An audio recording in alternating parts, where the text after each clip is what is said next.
Howdy my people! On this episode of Green Tea Time, we are talking about the perfect pot. Everybody else's grandparents refer to being on the toilet as on the pot. My grandma did.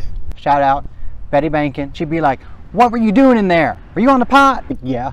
Here are three main things to consider whenever you're shopping for your next pot.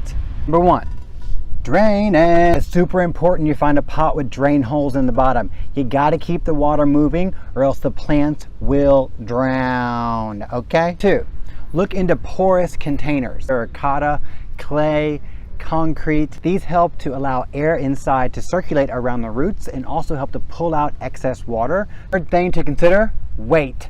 It's actually really light, but if you plan on moving your planters around, you want to be sure to go with something more lightweight. Once you add soil and everything else, they get way heavier. Don't be calling me to come move it. I ain't doing that. We'll see y'all next time on Green Tea Time.